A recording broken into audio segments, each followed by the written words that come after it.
Hey everyone, and welcome to another episode of the Mei Lee Show. How are ya? Hope everyone is hanging in there.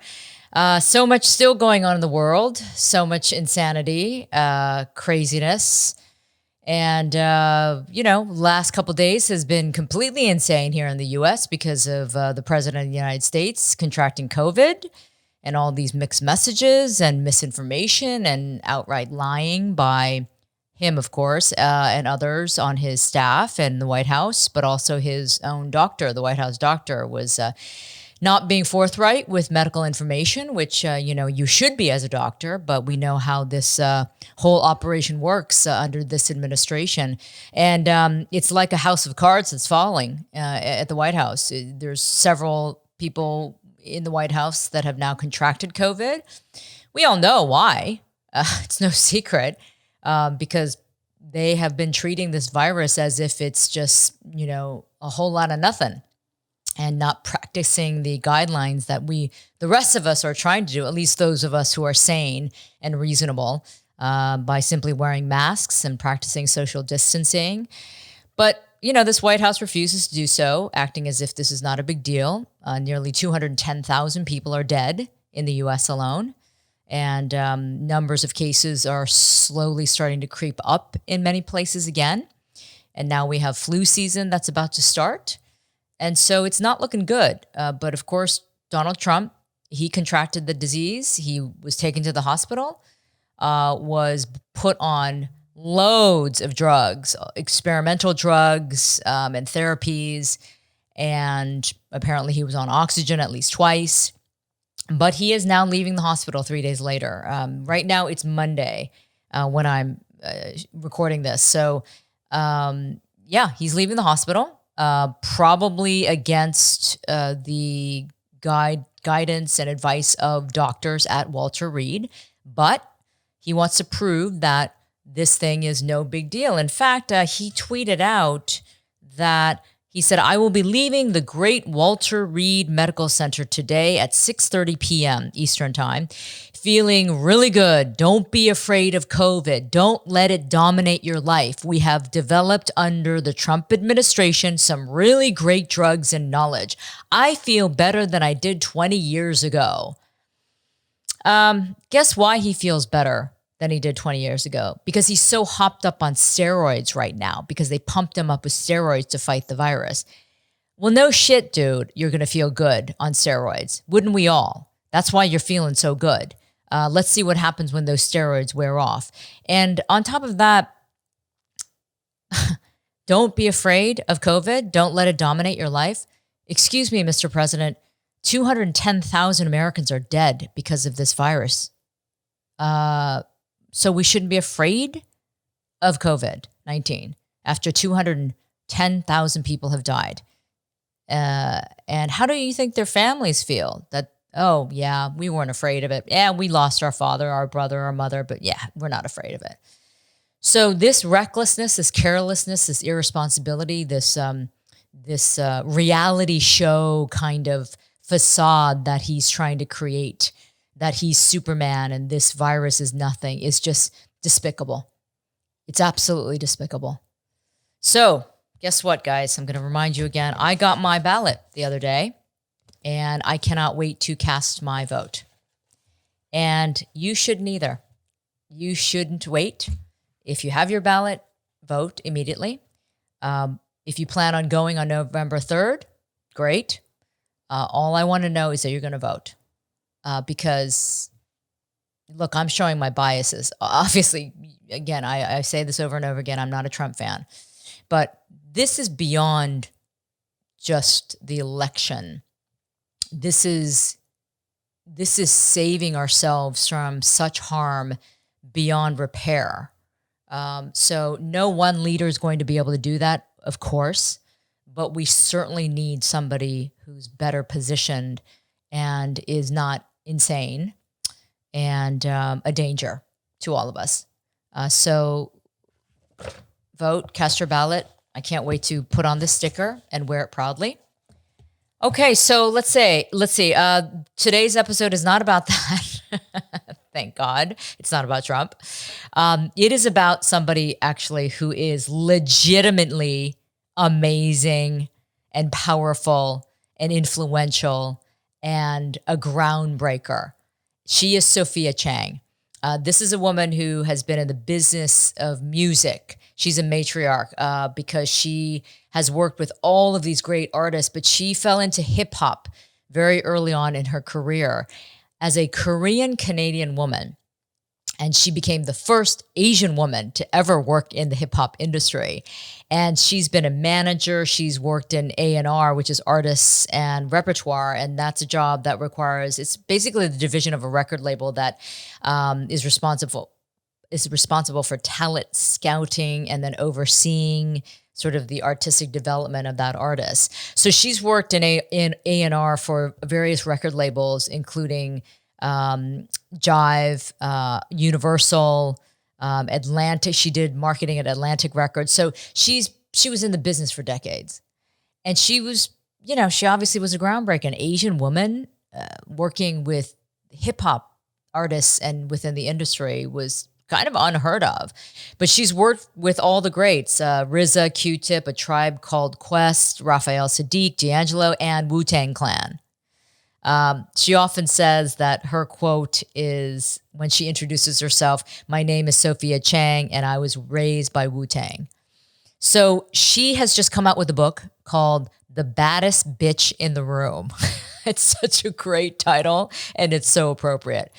And she also just started this mentoring initiative called Unlocking Her Potential. And she also has a bunch of other things going on, but she's an incredible woman. And I connected with her so deeply when I was reading her book. Well, actually, I listened to the audible version of her book. And in the interview, we'll explain why that's important to mention. But I felt such a deep connection with her and her experiences and the way she grew up as a Korean woman and girl and woman and the sense of identity that she was searching for. And then how she became so strong and such a warrior and the baddest bitch in the room. So here is my interview with Sophia Chang. Sophia, welcome to the Mei Lee Show. I'm so excited to speak to you. Thank you so much for having me, Mei Lee, fellow Korean. I know. You can call me Mei. It's okay. A lot of people think Mei Lee is my first name, but my Korean name is Mi Hyun. Mi Hyun. Yeah. Mine is Ho-hee. Okay, so my parents, Americanized my name by calling me Mei. Listen, again, as a fellow Korean woman who is in her 50s, you and I are very close to the same age, I think. I'm 54. Yeah, 65. I'm 55, was born in 65. Okay, I was born in 66. Your book, The Baddest Bitch in the Room, it's fucking awesome. And there's no other way to say it. And I love the fact that you drop the F-bomb almost as much as I do. But it is such a great book in terms of the honesty, the rawness, the authenticity. And truly your voice comes out because I listen to the audible version and you narrate the whole thing. I do. It's so well written and so honest. Tell me what that process was like for you to sit down and say, okay, you know what? Fuck it. I'm going to write my memoir. I know it's not easy. No. So let me go further back, May, in terms of the genesis of the project at all. Yeah. I'm the first Asian woman in hip hop. I constantly say my name is Sophia Chang. I was raised by Wu-Tang. I'm very closely associated with the Wu-Tang Clan. And as you can imagine, I have a lot of stories to tell. Yeah. And my friends used to say to me, "Oh my God, Sophie, you've had such a crazy life. You should write a book." And I couldn't bring myself to do it because it felt like an exercise in narcissism to just say, "Hey, I've had this really cool life because I know famous people." Right. And it didn't occur to me until 2014 when I went to work at the Universal Music Group and I took on a number of mentees, women much younger than me in their early 20s, fresh out of college, that what I had to offer could be instructive and prescriptive as opposed to salacious or just entertaining. Right. Lean In came out, and I had originally conceived of my memoir as a lean in for women of color. It was And we're actually talking about the thematic Sheryl Sandberg book. by Yeah. Sheryl Sandberg. Mm-hmm. And I say a lean in for women of color because that book was not written by women of color, and frankly, it wasn't really written for women of color either. I agree. Not to say that I didn't glean some pearls of wisdom out of it.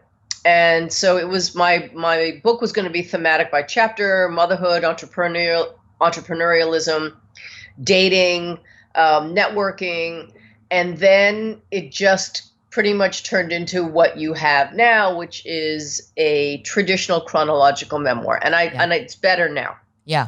I like it better now. So that's kind of what got me starting it. In terms of the process of writing it, there are a couple of things. There are different elements, right? One is trying to remember everything. I have a terrible memory. So do I. Terrible memory, and I have 2 children, which means it's a really bad memory. There are things in there which I am sure aren't necessarily correct, but my editor said what's really important is that you capture the feeling. So maybe I was 10 and not 9 when that happened. That's immaterial. Yeah. Right? Because I'm not writing a historical treatise. Then there's the emotional component of it. A lot of people said, what was it like writing a memoir? Was it cathartic? And it wasn't cathartic to me. It was not a catharsis because I think a catharsis implies trauma. Okay. There was this profound trauma in my life, and I wrote my memoir, and it was therapeutic and cathartic for me, and I exorcised whatever demon it is that I was holding on to. I didn't have, knock on wood, I didn't have real trauma in my life. I was very, very fortunate that way. So it wasn't cathartic. It was really rewarding. You talk about being, are you the child of immigrants? Yeah, definitely. My parents immigrated from Korea. And then I was born here. And then we moved back for a few years, back to Korea when I was very young. Gotcha. Okay, so you're first gen like me. Yeah, yeah. And you listened to my memoir, so you know that my mother is from North Korea and she escaped when she was 14. Right. I have memorialized her story. My father, God rest his soul, is from the South, and they both lived through the Japanese annexation. Yep. Same with my parents. That's why, honestly, Sophia, the way you started your book, you talked about your family history. And, which a lot of people don't know what happened in Korea. They don't know about the Japanese occupation. They don't know really the details of the Korean War. And they don't know that our parents, some of whom are still alive today, have gone through these harrowing experiences. And then to come to Canada or America in search of that better life. Absolutely. Yeah. And there's a lot of that history that I didn't know. I had to learn about it myself.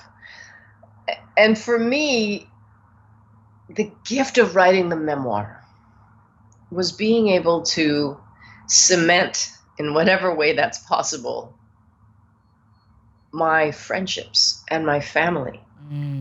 And to have a historical detailing of my mother, my father, my brother, my children, Wu-Tang, what they meant to me. So it wasn't hard per se. The hardest part of writing my memoir was when it shifted from being a kind of a thematic and going into chronological order, but that was just moving stuff around on a spreadsheet. Yeah. I wrote really quickly. I wrote the first draft in 4 months. Oh, wow. Half the time that was allotted. And I am a really fast writer because once I'm in that headspace, I process really quickly. Yeah. So I enjoyed it a lot. Well, again, listening to the Audible version because you narrate it, and I got to tell the audience this. What I loved about Audible, your book, and I've listened to a lot of Audible books. I've never heard an Audible book done this way, where you actually get the voices of some other people to read the portions, that are where they're quoted. you use sound effects, street noise and music, and I mean it's really beautifully woven that way, and it's not just your typical Audible book. So because of that, it creates this deeper element and experience for the listener. So was that something that you had planned, or was that something? Yeah, God, that was a great idea, my very Sophia. first conversation with my editor at Audible, Jessica Allen Gallen, because it was a competitive situation for my memoir, she said, Sophia, we want to create a bespoke audio book for your memoir. And the second she said that, May, the first thing I said was, I want Method Man in my memoir. Oh, yep. She said, if you can get him, you can have him. Now, remember that I have lived in music on and off for 33 years now. Yeah. That means I've been in studios. I've been around musicians. I've been around singers, songwriters, rappers, producers, and composers. I've managed composers. So I know a lot about sound design and underscore, right? I also know I started the sample clearance system at Jive Records in 1991. I understand clearances and synchronization licenses. Yeah. So, and I'm a producer at heart, right? So immediately I thought, oh, I know what I can do with this. And I wanted to create a product that felt like you were listening to a movie. Yes, and you did. Thank you. Yeah. I wanted to create this 360 experience that felt very immersive in every way. And Diana Cha, Korean woman, was my composer and sound designer, and she did so much. She did so many of the edits and stuff like that. So I want my Grammy. I honestly, you say that in the epilogue. Before I started, I said I want a Grammy. Give me a Grammy. Who can fucking compete with this? No. When you said that in the epilogue, I'm like, oh fuck yeah, she needs to get a Grammy for this, because again, I've never heard a book like this. I've never heard Audible like this, and it's such an amazing story. And again, you got so many different voices, including your mother, which I love. My mom. Oh my gosh! I mean, does your mother speak with an accent? Very heavy accent, and I speak to her in a mix of Korean and English still. Oh, you do? I lost my Korean. Yeah. Look, my Korean ain't that good, but I try. And when I heard her voice, I'm like, oh my God, she sounds like my mom. It was just so sweet. And I love the fact that she was willing to do that. But yeah, when you said, I want my Grammy in the epilogue, I'm like, and you better damn well get it. Thank you very much. Yeah, absolutely. Yeah. Just put it out to the universe, Sophia, because I think you might get it. Come on, there's voters. Yep. Yeah, exactly. So, again, what I love about this book is that it's a chronological, telling of your life. And me as an Asian woman, but also having grown up in America, you talk about the racism, you talk about the teasing, you talk about being called chink and Jap and Chinese, Japanese, what is it? Chinese, Japanese, dirty knees, look at these. Yeah, I got that one, and Chinese, Japanese, preacher, teacher. Yeah, anyway. A variation on a theme. Yeah, preacher, like you clasped your hands, and then teacher, the kids would pull out their T-shirts as dirty boobs. Knees, look at these. Like, what did that? I don't. What does that even mean? Who the fuck knows? Seriously, but we're obviously scarred because we totally remember that. Totally. But again, I related so closely to those experiences, as if I was living them, because I did. But I think it was important for you to talk about that, because that is what started shaping you into the person you eventually became, because you had to become a fighter, right? Yes. You had to find your voice and your identity, but it's a struggle, because I have said on my show as well, for years as a kid, I wanted to have blonde hair. I wanted to have blue eyes. I did not want to be Asian. How could we not want that? Exactly. So that means that you and I came of age, so to speak, in the 70s. Yep. Right? Yep. So who is it in the 70s? It's Cheryl Tiegs. It's Farrah Fawcett. It's, all of these blonde-haired, blue-eyed women. Exactly. And that was the beauty ideal. So if that's all you ever see, this is why people talk about representation. If the only symbols of beauty you see are blonde, blue-eyed white women, how could you not yearn for that? That's my question. When people say, why'd you want to be white? How the fuck could I not want to be white? Exactly. It's probably the question we should all ask ourselves. Yeah. Therefore, this conversation around representation, showing us ourselves in a light that we've never seen them in, because it also means that you know that the only time we saw Koreans on television was in MASH. Yes, right? totally.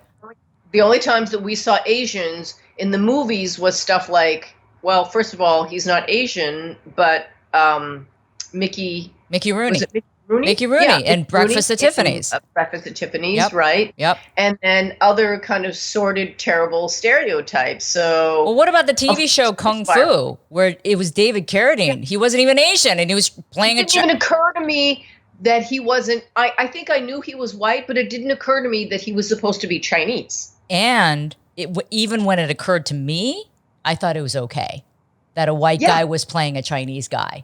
Oh, I'm sure I would have too if I thought about it. No question. No, because why? Because I would have thought, well, there's no Asian actors. Why would an Asian actor? Because there are none. So of course they're going to get a white guy to play an Asian guy. So yeah, so that programming, again, when you were writing about your experiences, I'm like, yeah, I can completely identify it. And I'm sure a lot of people out there could, because that is all we knew. If you don't see it, you can't believe it. So therefore, we're going to want what we see. And what we saw was white. Yeah. Yes. Yeah. And that really stifled me for many years because I didn't want to be who I was. So I actually was a very quiet, shy, didn't talk kind of girl. I took the bullying. I took the name calling. I didn't really fight back until much later. But you did.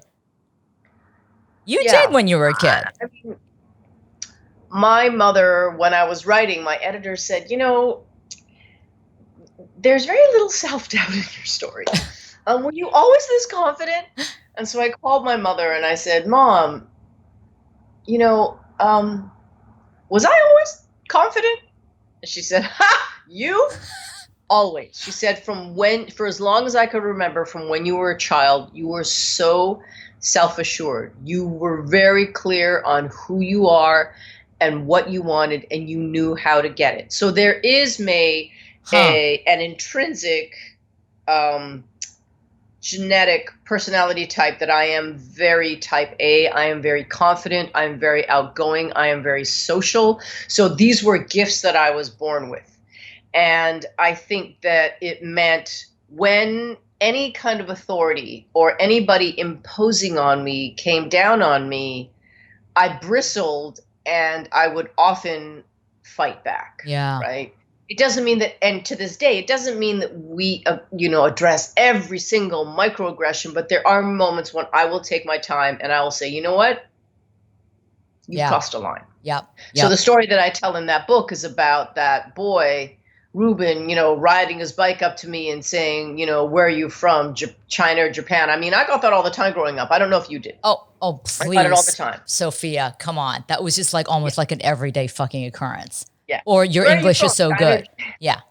And then me, Korea wasn't even on the map, right? For people. No, exactly. Me saying, your geography, you should study harder in school because your geography is terrible if the only countries you know are China and Japan. Now, the irony, frankly, May, is that not until I was much, much older was I aware of all of the countries in Asia. Yeah.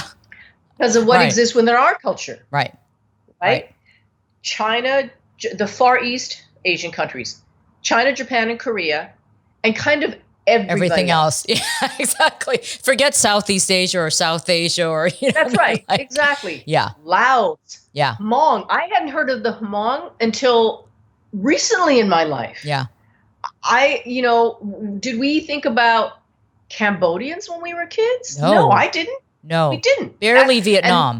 Barely Vietnam because of the war, but but not even. That's right. Vietnam because of the war, and also because at my school we had an English as a second language program, and the majority of the kids were Vietnamese, and also in Vancouver there were Vietnamese gangs. Uh-huh. So it means that even within, us as the diaspora, there is a hierarchy. Absolutely. No doubt about it. There's a hierarchy. There are class issues. Yep. There are education issues. Yep. And these are things that I'm still learning about. Yeah. Yeah. Exactly. So, I've always said to my viewers and listeners about racism, and a lot of it it comes from ignorance too, right? No question. Oftentimes, I try to understand where the racism is coming from, because I think to myself, it's because they just don't even know. They don't even know what's right or wrong in terms of racism, because they weren't even educated properly. Like you're saying, didn't even know like where Asia was, or they thought Asia consisted of two countries. So it is about providing that information and providing that better education, and people like us speaking out more about these things, and using our platforms to do so. Yes, but yes, it's about ignorance, but I also think that that's a little give. I don't want to say that Not necessarily, completely. because I think it gives people a pass. No, not completely. I do say that sometimes I see that it is a Yes, situation of a that's lack of education and proper information. But no, yes, oh my God, are you kidding me? I mean, yeah, I call out racism as much as I can. Yeah, right. Because there's also willful ignorance, correct. right? Yes, And that's about, well, if you had any real cultural curiosity, wouldn't you ask me what it's like to be the child of Korean immigrants? that, Wouldn't you ask me what it was like that my parents had quote unquote funny names and our food smelled weird? right. Wouldn't you want to know what it was like that my parents spoke with accents, Yeah, right? Um, and most people don't, right? So white is the default in this country. So if you're white, unless you have a curiosity about it, how are you going to know it? But my view is it is incumbent upon all of us to learn about everybody, for right? So sure. I have a friend, for instance, a dear friend. His name is Scott Harding. I've known him since Vancouver, who was in a terrible, terrible car accident about a decade ago, and he is now in a wheelchair. I have learned so much about what it means to be in a wheelchair only because of my proximity to him, because I never thought about it before. Right, right. Right? Oh, okay, Sophia, I'd love to come to your house for Thanksgiving dinner. Will you please measure your doorway for me? I Yeah, need to know whether or not my chair can get in. right. Are there stairs going into your building? Right? Is your place accessible? Where am I going to sit if we go to a restaurant? I Yeah, mean, again, these are considerations that I now know because of my proximity to him, but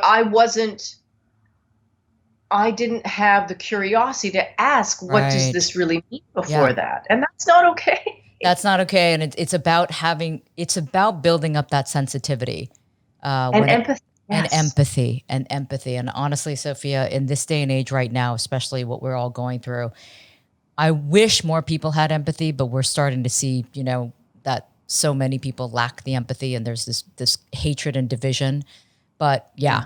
I mean, it's as simple to say it's about empathy, but it seems to be harder to execute for some people. Mhm. But again, But that's what conversations like we're here for, right? That's what we're here for, and that's what we're doing. that's exactly right. I was just saying conversations like this hopefully Yeah. help. Yeah. Okay, so let's go into your whole story in terms of my curiosity is, as an Asian girl growing up in the 70s, again, kind of being unseen, or at least definitely being made to feel like the other. Yes. It is such an unusual story that you have, Sophia, that you then fall into hip hop and become the first Asian woman to be a producer to all these unbelievable superstars in the world of hip hop. Because, come on, let's be honest, that's not something you would normally think of, right? A petite Asian Korean woman to all of a sudden Yeah. be embraced by the world of hip hop and then be hugely successful and still to this day be looked upon as this groundbreaker in the business. That's pretty cool, Yeah. I have to say. No, I'm really grateful, and it was such a privilege. I wasn't a producer, but I produced events, but I didn't produce music. I want to be clear on that. Yeah, A&R, I right? don't have that gift. Yeah, But yes, I was a talent scout. yeah. It really started. So I listened to music all my life. My father listened to music all the time in the house. He listened to opera. And then my brother, who's 3 years older than me, he got me into all kinds of different music.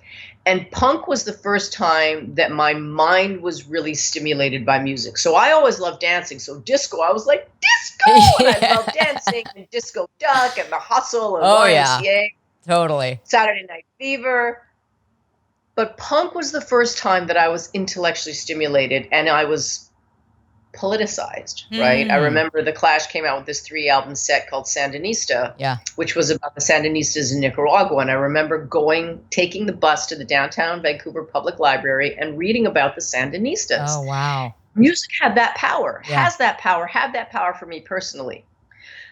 Then in the 12th grade, I heard The Message by Grandmaster Flash and the Furious Five, and it was this perfect combination of this phenomenal beat for a girl that likes to dance, and then it's political, right? And it's social, and it's cultural, and it tells you about this world. Just like I was so fascinated by the Sandinistas, I was really fascinated by New York City, and really talking about societal ills, right, in The Message. Don't push me, cause I'm close to the edge. I'm trying not to lose my head.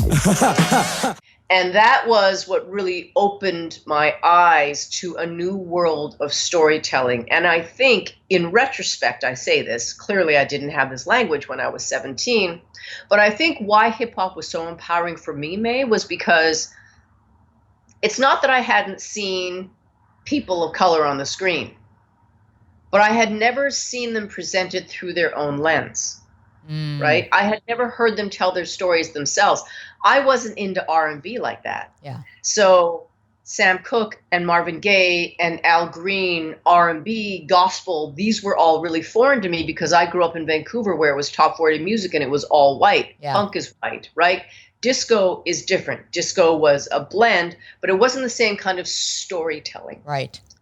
And I think that that's what resonated with me so deeply. And beyond that, the same thing that resonated with me in punk was this very deep sense of anti-establishmentarianism, right? And bucking against the system and bucking against the man. And feeling, and those marginalized voices, right? That we are fighting up against this system. And so all of that in one was really enticing for me. And the song is just amazing in and of itself, standalone as a piece of art and a piece of poetry. That was really the thing that was the switch that got flipped that never got unflipped. Okay. And then I came to New York during my senior year of college for a visit. I met Joey Ramone, God rest his soul. I was like comme poisson dans l'eau, I was like a fish to water. And I realized I wanted to move here. And I moved here. Through Joey Ramone, I got a job at Paul Simon. And then I was going out to the clubs. And the beautiful thing, May, about the clubs back in the late 80s, I don't know if you're in New York, but in the late 80s, the hip hop clubs, the scene was very small. The industry was nascent. The scene was very small. So you had every single sector of the industry in those clubs. You had all 4 pillars of hip hop: DJs, MCs, B-boys, and graffiti artists. You also had managers, publicists, attorneys, booking agents, marketing people, publicists, A&R people. You had all of that. So it was this wonderful kind of community that wasn't insular. It was actually inclusive and inviting. And that was really a delight. So it was much easier to meet people, network, and also just kind of so easy. Right. So it was much more accessible. It was so inviting. And yes, I was absolutely an outsider. I'm a Korean, Canadian, French lit major from Vancouver. Exactly. Right? I mean, our experiences are so disparate, but I had an emotional association with it because hip hop helped me honor my anger. And not try to stifle it. And to understand that anger could be powerful. It could be a tool. It can be a weapon, and it can be expressed. We should have the freedom to express it. That doesn't mean cursing everybody out every day, but turning that anger into something constructive and productive. Exactly. Yes. And totally. Having it be something that we can use to shift conversations. Right. So hip hop was a gift such a profound gift for me. And it was such a privilege to be welcomed into a world that clearly was not my own, Right. was not of my making. You know, hip hop is from black and brown folks from New York City, specifically from the South Bronx. That's the Providence. Yeah. Right. And so again, I'm an interloper. I kind of invade this community, but I didn't even have to invade because I was embraced so warmly. Not unanimously, but largely I was really taken in, and it was really lovely. Yeah, no, in your book, you really describe how you were so warmly embraced and openly embraced. At times, maybe there was a little bit of resistance, but during this time, and even when you look back, does it still surprise you that you were so openly embraced like this? Given, again, let's remind everyone, given the fact that you're a Korean Canadian woman, French lit major, didn't have really a music background, especially in hip hop. No, absolutely not. It is a bizarre tale, you know? It is, but I guess because I'm in it now and because I know rappers and I know hip hop culture, I'm not surprised because they are, you know, when I asked Method Man about it, I said, you know, how did you feel when you met me and I'm just this kind of little Asian Jack Russell Terrier jumping around you all the time? And he said, so I appreciated that you loved our culture. I appreciated that you appreciated us. Yeah. And that I saw as being special. Huh. Because it was, and I think that's really powerful, because I think what all of the artists understood about me immediately was that I had a true love of the culture, a true respect of it. I truly wanted to devote myself to being a part of it and figuring out how I could be a proponent of something that I saw as important and urgent. I mean, to this day, to me, I don't think there's ever been, maybe somebody could make an argument for rock and roll, but I'm not a musical historian that way. But in my estimation, there has been no greater cultural, never mind musical force, no greater cultural global force than hip hop. None. Yeah. None. And so I was very clear very early, as we all were who were fans, that this wasn't going away. I remember one of my bosses asking me way back when I worked at Paul Simon, you know, it's just a fad, right? Because remember, disco came and went. Yeah. Yeah. Punk came and went. Right. Wave came and went. Yeah. Right. And I remember looking at him and saying, no, it's not.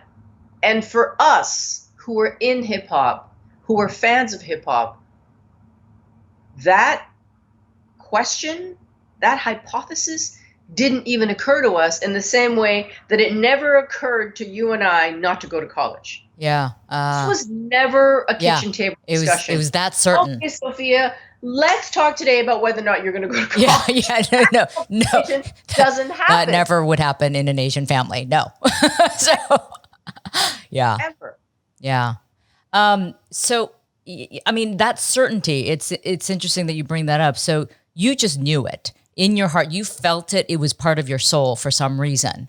It spoke to you. And I think the important point that you make in the book, and you just referred to it earlier, the fact that hip hop really speaks about being the other and being marginalized, and using those experiences, those real experiences, to empower other people through a little bit of anger, for sure, but truth. And that, I think, is what makes it so powerful for people who, though, you got to admit, Sophia, there are still people who poo-poo hip hop, and they're just like, they're just saying shit, whatever, you know. I mean, so because of racism. Yeah. What do you think?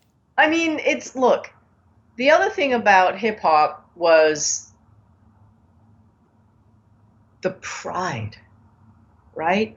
I am proud of who I am. I am proud of being from New York, of being Black, of being, a poet. And as opposed to how you and I came up, which was we were ashamed. We were made to feel ashamed. Now, that doesn't mean that every marginalized community isn't made to feel some sort, like you said, otherness or shame or, kind of feeling diminished. Yeah.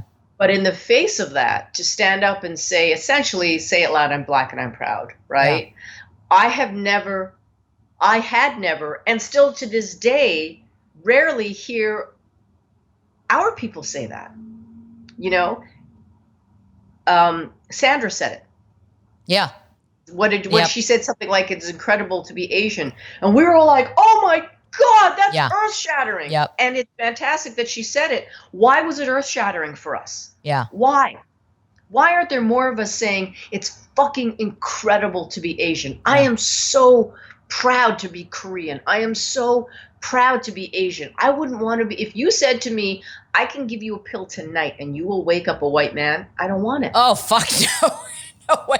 No, you know what? And I'm so glad you're saying that, because this is the thing. It's been an evolution for me, and I feel like it's been that way for you too. For everybody. Yeah, and I do feel like I've gone through this metamorphosis of wanting to deny my culture, my heritage, who I am, to now being so fucking proud. And so just like I feel so comfortable in my identity and who I am. And I'm literally using this platform to encourage others in the Asian American community to feel the same. Yes. Yeah. I mean, look, we have been oppressed by the model minority myth. Yeah. Right?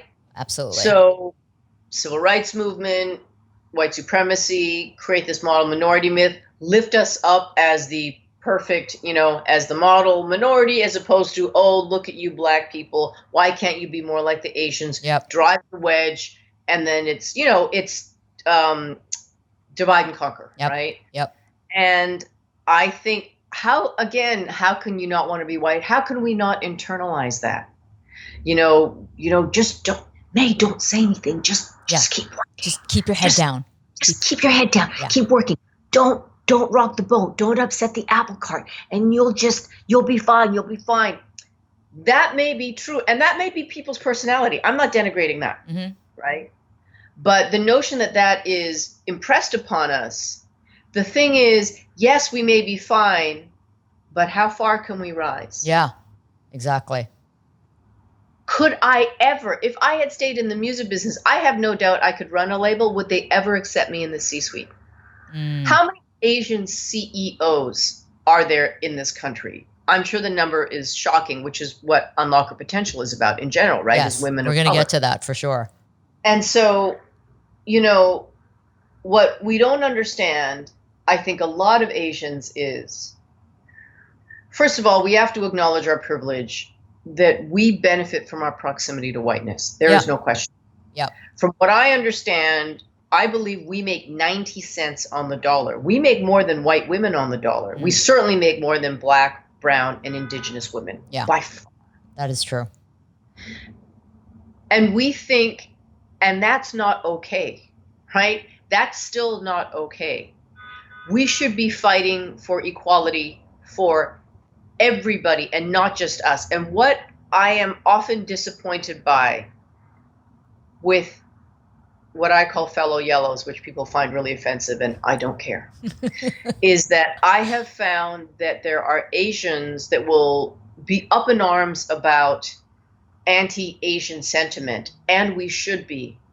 But when it comes to anti-Blackness, anti-Indigenous, anti-trans, right, homophobia, anti-Latinx, then suddenly there's more silence. We lose our fight. Yes. Yeah. Right? Oh, yeah. And you have to be, my girlfriend Treva cited Angela Davis. It's not enough not to be racist. You have to be actively anti-racist. And for me, that means anti-everything. Yeah.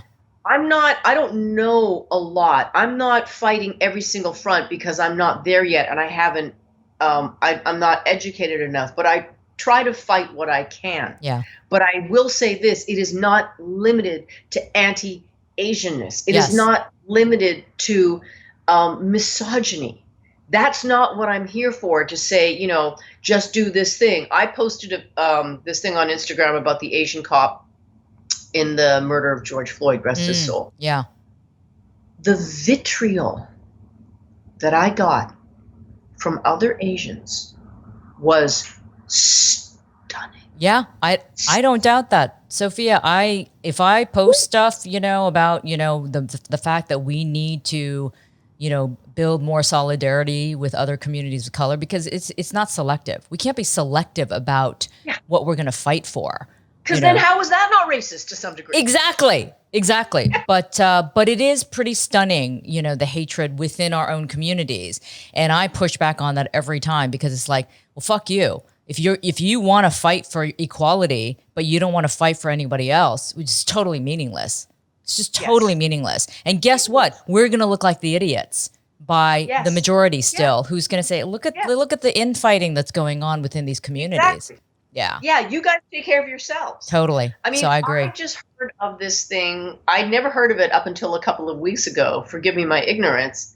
Called TERFs, which are trans exclusionary radical feminists.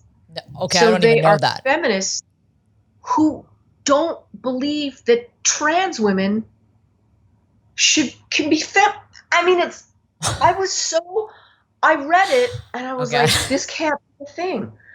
You're saying that if a woman was not born, quote unquote, a woman, she can't be what the fuck is wrong with you? I was so angry, and it's a thing. But see, it's the hypocrisy that exists right now in our culture, right? With so many things. And I'm like, can you just stop for a second and listen to what you're saying? It's so preposterous. Exactly. And it doesn't apply to you. It's like, don't you see that it's completely hypocritical to what you're trying to fight for? Yes. What the fuck? Yeah, I know. It's frustrating, but we got to keep fighting the fight. Like you're saying, I love the poster, whatever the print is behind you, Hustler Warrior. I call Mother Lover Hustler Warrior. That's so you. Was that custom made for you? Because it should have been. Yeah, that was made for me by Audible for my party. They made me all these beautiful prints, and I hang that one and another one, and the other ones are these like fucking huge posters of me. And my daughter was like, "You're not going to hang those, are you?" I was like, "No, but I can't throw them away either because I'm an immigrant." I hear you. The collection of plastic, containers and Ziploc bags. I get it. Totally. Oh, yeah. Oh, my God. I know. Wipe out your Ziploc bags, wash them, and dry them. Yeah. And once Oprah admitted to doing that too. Really? Totally. That's killed funny. Me. I know. All right. We digress.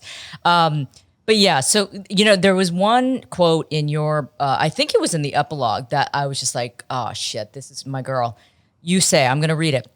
You're talking about all of the races and the microaggressions that you have faced. You said each of those microaggressions added another plate to my suit of armor and created this warrior who is impervious to your bullshit bigotry. Every chink spat my way prompted me to crush the box. Every jab propelled me to pursue my passion. Every gook pushed me to tell my story. Know this, your small-mindedness fuels my prodigiousness, your ignorance, my wisdom, your weakness, my power. I thought that was fabulous. Thank you. Now, it doesn't mean that those things don't hurt. Of course they do. Right? Yeah, of course they do. Like I was telling you about all that negativity. Even when I know people are wrong, it's still negativity. I am a sentient being with a beating heart, and it still hurts, because I'm not a robot. Right. That said, those things only fuel me because I realize how much harder I have to fight. And when I fight, May, I don't fight just for me. I fight for everybody who feels like they have been pushed aside, who feels undervalued, who feels underseen, who feels erased, who feels muted. I know that I have a gift. God gave me a gift. My gift is my brain. My gift is my tongue, which is my sword. Yep. I have a gift of gab. I have a gift of speaking. So I'm a divine vessel, and I am here to use my voice, literally and figuratively, to tell my story in hopes that it will tell other people's stories, so to speak. Yeah. And I've had so many women of color come up to me and say, I am so inspired by you. I mean, those are the best words Yes. that I can hear. I agree completely. And for them to say, I've had a lot of people say to me, thank you so much for saying the things that we're all thinking, but I don't have the courage to say. Yes. And it's okay that you don't have the courage to say it. That's not for everybody. Yep. Right? It's not for everybody. I'm okay to take the hits. I will wear the Kevlar. I'll be out here. I'll take the fucking bullets because it's not going to take me down. Yeah. And if it means that I can be giving voice to some other people who don't necessarily feel comfortable doing it, that's a gift. Yeah. For me. Sophia, I feel like we're like soul sisters. I'm serious, because this is the shit that I say all the time. I say, you know what? I've had a long and very successful career as a journalist. I've gone all over the world, seen a lot of things, met a lot of people. But, I'm 54. I got nothing to prove. I don't give a shit about my reputation. I don't care. I mean, so I will say it. I will fight for other people because I will say the things that people are afraid to say. That's fine. I'm good with that. But as long as somebody is saying it, and as long as somebody is willing to step out there and be that warrior and be that fighter to represent, that's what we need. Yeah. Well, let's talk about your latest. Potential. Yeah, I mean, that is an awesome concept, and you are launching it. And let's tell the viewers and listeners what this is, because this is all about empowering women of color, which I love. Thank you. Yeah. Thank you. 2016, I was doing a lecture at Columbia University. To all the Asian parents out there, yes, I was at Columbia University, although I never could get in because I never would have had the grades, but I was able to lecture there. Yeah. And after the lecture, during the Q&A session, a girlfriend of mine, Keisha, a Black woman, stood up and said, Sophia, I've never had a mentor. I wish I had. I think it could have made a real difference to my career. How do I get one? And so we engaged in a conversation about how to get a mentor. And afterwards, Danielle Belton, who's the editor-in-chief of The Root, also a Black woman, said to me, I'm so glad that Keisha said that, Sophia, because it is very difficult and very rare for women of color to get mentors. Yeah. I went home. I go on the internet. I find very little about it. There's much more now. And I thought, oh, this is an issue. And so I decided that I wanted to do something about it. I originally conceived of it as a consultancy that companies would hire me to come in and build programs for them for mentorship for women of color. Yeah. Unlock Her Potential is a very specific program. Unlock Her Potential provides mentorship, free mentorship for women of color in the United States and Puerto Rico, 18 years and older. Yeah. Okay. What you will get if you are chosen as a mentee is 1 hour per month for a year. So I created this program, and I am a manager. I am a producer at heart. And so I knew that I had to create boundaries. Okay, yeah. May. I couldn't just say, hey, May, will you mentor a woman of color? And even if you said yes, you would smartly say, but what exactly does that mean? Does that entail? Yeah, for sure. Process. Yeah. Right? Yeah. What are the parameters? So having managed talent on and off for over 30 years, I knew, okay, before you reach out to your friends, design the program. So I said, okay, the ask is, it's very quantifiable. An hour per month for a year. This is hard to say no to. Mm-hmm.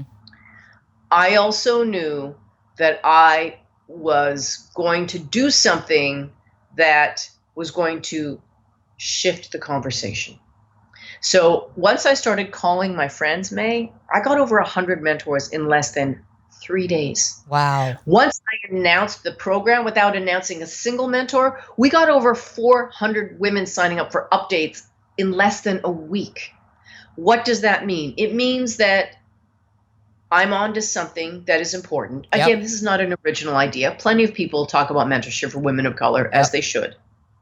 But nobody can do it like me. Yeah.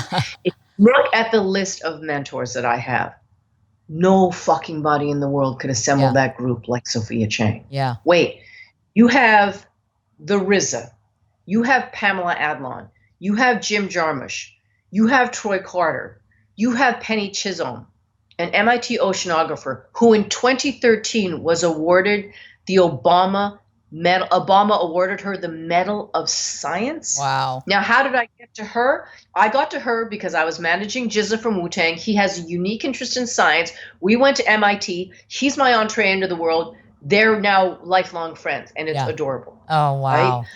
It also speaks to the fact that my friends knew when I called them that if I presented this, that because I'm a producer, because I'm a fixer, that it was going to be operationally sound. Yeah. As sound as a beta control. Look, Right. there are going to be bumps, there are going to be hiccups and fuck ups, and oh my God, we didn't even anticipate this. But as much as anybody can foresee things and produce something, They trust your ability. Yeah, of course. Exactly. Yeah, they wouldn't So I say went yes if on they to- didn't. Yeah. Exactly. Facebook has this Asian Creative Network. I went on there and I said, do people want to be, can I get volunteers to be video editors? I have a team of 5 video editors. They are all Asian women. Oh, awesome. I enlisted women to do HR, 5 women who are all women of color. And I'll tell you something, when I posted on the Asian Creative Network Facebook page asking for volunteers, people shit on me. How dare you ask for volunteers? You should pay people. I'm going, okay. No one's, because I'm not people, surprised. this is why I fucking hate Facebook, right? Not You just surprised. have to find something. You can't applaud me and say you're doing something incredible. Yeah. Right? You know how much fucking time I've put into Unlock Her Potential? Yeah. How much of my own money I put into this? You think I don't want to pay people? Of course I do. I don't have the resources. But it's an And I every thought- man for himself out there attitude oftentimes, or let's just shit on somebody else's idea just because That's we what can. I'm saying. You Yeah. fucking haters. Like, why I can't know. you say, Oh, this believe is me. great, Sophia. Maybe next time you'll be able to raise the money or whatever. Then Yeah. I have a board, my brain trust, right, which 5 women, and then somebody who does social media and networking, social media and the newsletters, somebody that's doing marketing, somebody that's building the website. I mean, it's an army of women. That's great. 95% of them are women of color. Yeah. But without my army of volunteers who are so devoted and so fucking good and so organized and so passionate, never could have pulled this off. Because- fucking never. 'Cause it's one thing to have an idea. Yeah. How do I then execute? I can't build a website. Right. I don't know how to screen applications. These are literally women who are HR professionals. They read applications for their jobs. My video editors, they are video editors. If you look at our Instagram page, Unlock Her Potential, it is so stunning. Oh, I I've never seen could it. have It's that up. it looks. It looks profesh. Sophia. It yeah. is amazing, isn't Yeah. it? That's Oh, yeah. not me. Oh, That's yeah. not me. I'm like, I'll shoot a video and I'll talk some shit and you guys figure out how to make it perfect. Yeah, but you know what? Without your leadership, wouldn't happen, right? And Yeah. like you said, anybody can have a good idea, but it's about the execution. Yeah. You Yeah. got to execute. So, oh my God. And also, right. Yeah, no, I was Part just of going to say that. is knowing what you don't know how to do. Exactly. And that takes a little bit of humility. And for people like us who are type A, we think we can do everything, but we realize as we get older and more mature, don't have to do that. You can delegate. Delegate is a gift and a skill. It really is. And I've learned that as well. It's just like got to delegate and got to tap into people who know better. So, but Yeah. it sounds like an amazing program. Obviously, it's already a success. So, is this something that you want to obviously you'll test it out and then you'll see. Yeah. And how you're going to. I mean, I could have had 200 mentors this year if I wanted, May, but I thought, you know what, keep the beta tight. Yeah. Because you're going to have fuck ups and hiccups. Yeah. And every one of the 108 mentors are friends and or colleagues. And they're going to have more patience with me. Yeah. Right? Yeah. Okay, there's this little wrinkle. It's okay. So we love you. We know you, right? Yeah. Next year, first of all, I want someone to give me money so that I can pay people. I want to do, God willing, inshallah, I want to be able to have in-person meetings, right? I want to be able to fly people across the country. I want to fly across the country. I want to have, gatherings. I want to have these group things, and I need money for that. Yep. Right. Yep. So yes, for sure it's going to expand. I'll do at least 200 next year. I will expand probably into other disciplines. My largest cohort, I believe there are 52 mentors in television and film. The next biggest is music, then publishing, and there's academia. I'd like to get more people from culinary. I would like, for instance, Young-Chin Lama, who is Tibetan. She is my Tibetan financial advisor at Morgan Stanley.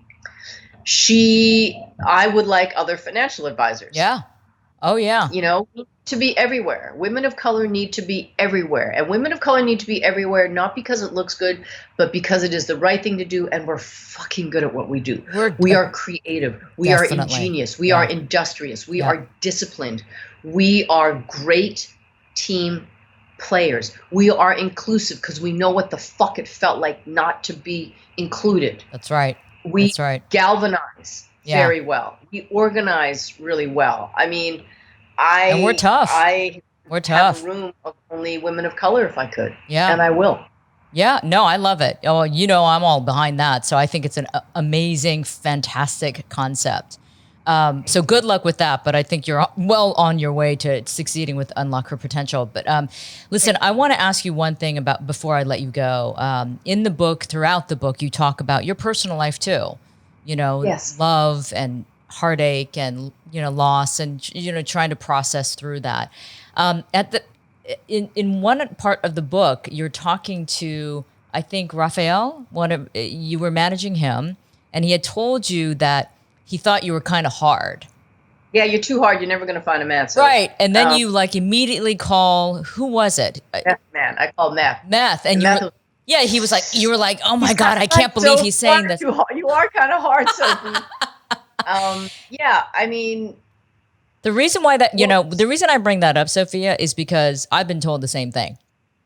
I've definitely been told the same thing. And so when I listened to that part of the book, I'm like, oh man, I know exactly what this is. And I have tried to make a conscious effort to not be so hard as well. So what is your evolution of personal life and love and relationships? How is that transpired? In the book, I talk about 20 years before I was with my friend Benny Medina, and he said, what are you looking for in a man? And I said, I just want to feel safe. I want to come home at the end of the day. I want to hang up my Superwoman cape. I want to curl up on his lap like a kitten and just have him say, it's okay, baby, I love you. And I remember looking at him and his mouth was agape. And I said, that surprises you? And he was like, yeah, that surprises me. And I realized, oh, wow, I have this really hard shell exterior that does not communicate that that's what I'm looking for. Yes.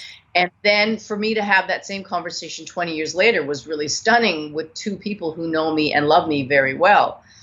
I think for me personally, because I am so type A, I just had a conversation with a friend of mine today. I said, let me ask you this. I just want to ask you, I want to get into the mind of a man and ask you this. And he said, well, Sophia, that's funny because I think you live in the mind of a man most of the time. I said, I find I have this very hard shell exterior. A big part of it, of course, is a response to being a petite Asian woman who has been saddled with the model minority myth, right? Yes. So I understand that I overcompensate and I can overcommunicate and I can be overbearing, all of that stuff. When it comes to my personal life and my love life, I am very clear that I need men to understand that the woman that you see bulldogging and pitbulling and cursing people out and fighting, I'm not that woman 24/7. It would be fucking exhausting.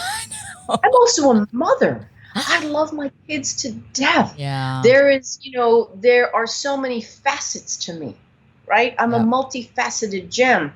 So what most people see is this very hard exterior, but I'm also a very empathetic, sensitive, soft, romantic, loving, gentle, tender woman. And I really, first of all, the men that are attracted to me, if you're attracted to me, I'm 55. Okay? That's a big deal because most men are not attracted to women over fucking 20. Yeah.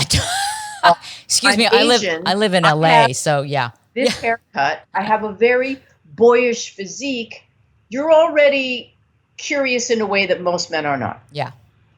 And you're drawn to me probably through my persona, which is what people know me by. But if I am interested in you, you learn very, very quickly that there are many, many sides to me. And I am such a diehard romantic. I love romance, and I love tenderness, and I love affection. So for me, May, when I meet men, if I am interested and if I engage with them, they learn really quickly that there are many sides to me, and it's not, I wouldn't want to date me if I was like this all the time. Like, oh my God, it's so fucking exhausting. That's what I say about, that's what I say about myself. I'm like, no. If I was like this all the time, oh my God, I would just be like, no, seriously. I think, exactly. Oh my God, someone get me out of here. No, I think that men that I have been with know that there is this really tender, vulnerable, soft side to me. Like I just, I still talk to the man that I almost married, William, whom I talk about. Yep. And he knew that, he knows that at the end of the day, when that door closes and I come in, and like I said, I take off my cape, I take off my Kevlar, I take off my Gucci hat, right? I walk inside and I just melt inside of him. Yeah. And that's like that, when a man can see me for all of the things that I am, and love me for all of the things that I am, and support me for all of the things that I am, that's a special man. That's the kind of man you want. Yeah. It's the kind of man that I want. Like, I'm single right now. I do want to fall in love again.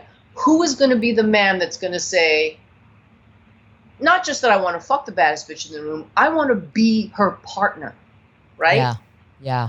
Dick is one thing, love is another. Absolutely. So I often wonder, as I ascend, because I'm about to be really famous, I know this. Yeah. Who's going to be able to say, I want to be with Sophia? Who's not going to ask me to shrink in order to feel bigger? Yep. Who's not going to care if I'm more famous and maybe richer and have more access? Men's egos are so fucking fragile. So fragile. And I say so fragile that the man that I was with, William, that I was deeply in love with, he was so confident and so centered, he didn't have a problem with it. That's, when I think about what the man is going to look like, so to speak, figuratively, I know that he's going to have to be very, very confident and be able to say, she does not diminish, her greatness does not diminish me. Her greatness uplifts me, as does mine uplift her. Right. That it is reciprocal. Yeah. That we mutually inspire each other. It's a bilateral relationship. That's what I'm looking for. It is a true partnership. Yeah. Fucking is fundamental to me. Self-care is critical. Fucking is a critical component of my self-care. Sophia, I need to ask you this. Does your mother, has she read the book, and does she know all these stories? She hasn't read the book, but I told her about my dick index. And it was one of the most uncomfortable moments of my life. I said, Mom, I want you to know that in my book, I talk about, now remember, my mother was born in North Korea in 1932. She married one man, was with one man for her whole life. Same with my mom. Yep. And I said, I talk about how many men I've slept with, and I could see her body stiffening. And I said, and I want to tell you because I don't want you to be at some fucking ke with your fucking Korean octogenarian immigrant gossipy friends, at a buffet eating king crab legs, and one of them says, oh, my daughter or my granddaughter read your daughter's book, and Tongsuk, apparently your daughter has had sex with this many men. It was really hard for me to tell her. Yeah. And when I told her, I believe at that point the number was 70. The first thing she said was, I don't believe that can't be true. She literally could not conceive of that. There is no doubt that she was ashamed and that she judged me. And I don't judge her because I know who she is and where she came from. Exactly. It was literally unimaginable to my mother. Whereas when I told my kids, they were like, so what? Oh, God, really? Your kids' reaction was that? My kids couldn't care less. Oh, my God. They literally laugh. Like, why are you even telling us? Do you think we care? Oh, that's hilarious. Yeah. Okay, the reason why I asked Sophia about your mom's reaction is because my mother is my biggest fan. She listens to the show. She watches the show. She's followed my career my entire life, like every Asian parent would. I wrote a book too. I was asked to write a book several years ago. And Sophia, mine was like G-rated compared to your book. I talked about the men I dated. No sex, none of that talk, okay? She still was embarrassed by the fact that I even mentioned dating. Oh yeah. I have an aunt. I have a Korean aunt who said she hated my book. Hated my book. Because of that? Yeah. She thought it was an embarrassment. Yeah. Oh, I think, well, that's why I told my mother to preempt it, because despite not having read my book, she's very proud of me. Yeah, I'm sure she is. For nothing else other than getting it out there, right? I would also say that it's the first time in my 55 years of life that my mother can define what I do. Oh, my daughter wrote a book. She's an author. Before this, what does it mean? Wait, what?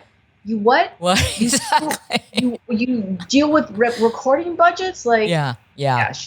Absolutely. And hip hop, forget it. Yeah.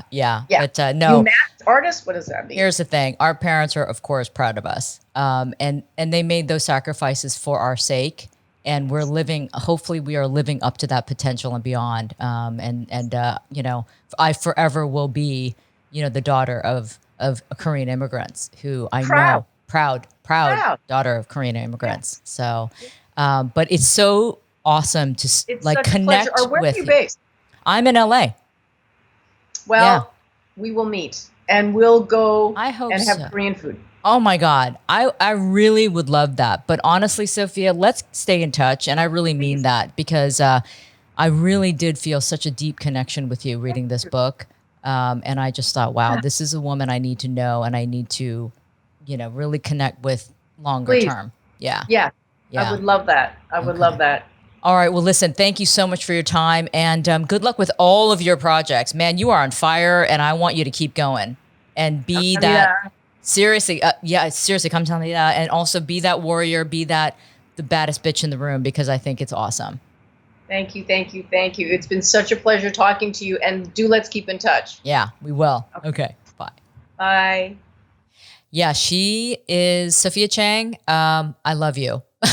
I do. I think I kind of have a girl crush on her. Oh, sorry. Here, sorry, Josh. I'm going to start that again.